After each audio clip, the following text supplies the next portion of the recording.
NBC6 Breaking News. Good afternoon, everyone. I'm Jawan For Friday live at the Breaking News desk in the NBC6 studios, and we're following a plane that has crashed into a house.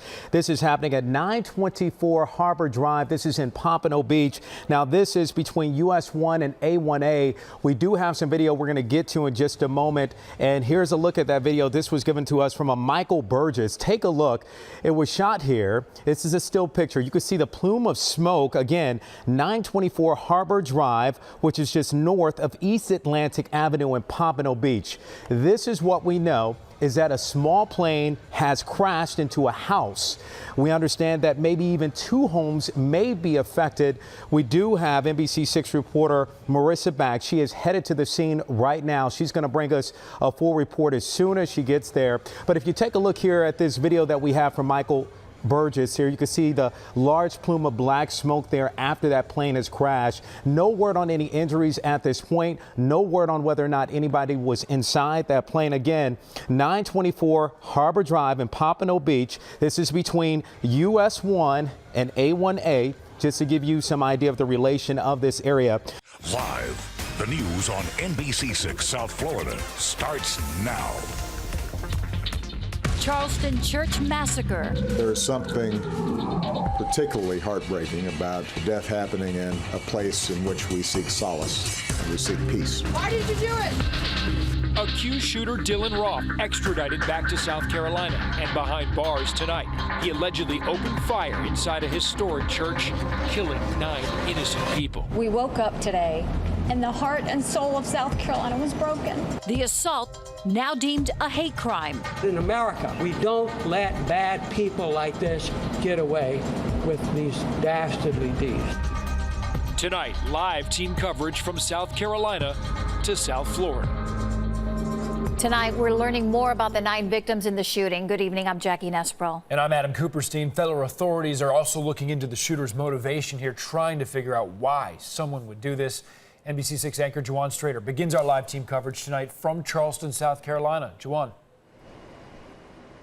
Yeah, Adam and Jackie, still a lot of emotion here in the heart of Charleston, South Carolina, which happens to be where the church Emmanuel AME is standing right now. A lot of people angry that someone would actually walk in a place of worship, walk in and shoot and kill 9 people. A lot of people upset by that, but people in this community saying that it will not stop them from healing. A lot of people in this community saying it will not stop them from remembering those 9 victims. These surveillance photos of Dylan Storm Ruff played a big part in his capture and arrest for one of the worst mass killings in South Carolina history. That awful person who would go into a place of worship and people were praying and kill them is now in custody, where he will always remain.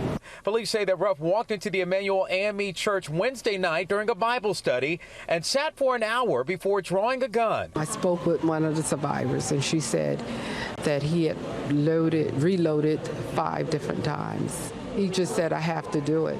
He said, you rape our women and you taking over our country, and you have to go.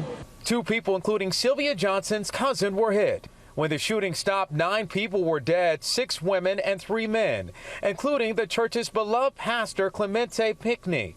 That's left friends and loved ones still in shock. One moment I'm fine.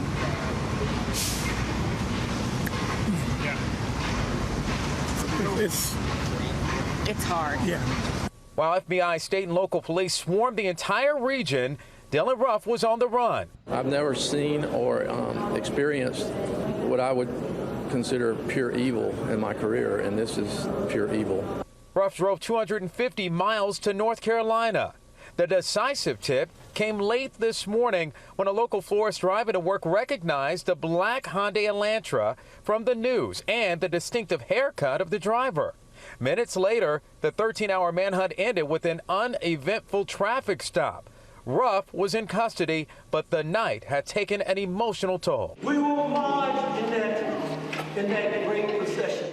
Inside a nearby church, mourners from all races and backgrounds came together to pray for healing. At the end of the service, we had a prayer together, and a young woman touched me in the back, and she said, "Sir, I apologize for what my people did to your people." And I said, "Ma'am, I don't see it this way."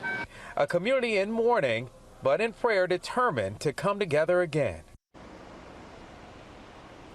Now, it's important to point out that Ruff is here in Charleston, South Carolina. He will be arraigned on murder charges tomorrow. As far as Charleston is concerned, this is only the beginning to measure the toll that he took here in this community. We're talking about the 9 lives lost here. With more on that, let's check in with Adam Cooperstein live in studio with more on the lives lost, the victims, and the beloved pastor.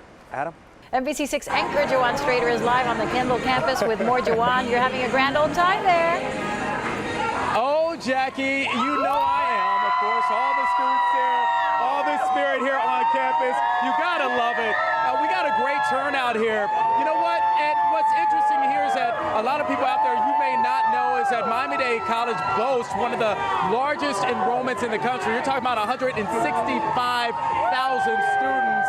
But what's even more interesting happens to be the arts. You're talking about dance, you're talking about theater and everything else. And sometimes it can take a toll on your wallet, but they offer a very unique program that could save you money. Okay, Stefano again, Jawan Strader here with you. Go ahead and hang out with me, man, for a minute. Hang out. Again, Barry University, the students, the staff, everybody has been great here. You're talking about 10,000 students, one of the largest Catholic universities here in the Southeast. Another look here at Barry, which is going to cap off College Week. But we want to say a big thank you for everyone who has tuned in to College Week. I want to say a big thank you to the crew, the NBC6 staff, and everybody else. It's been a very successful College Week. And they know how to party. And they do know how to party. I'm going to send it back to you guys to the studio.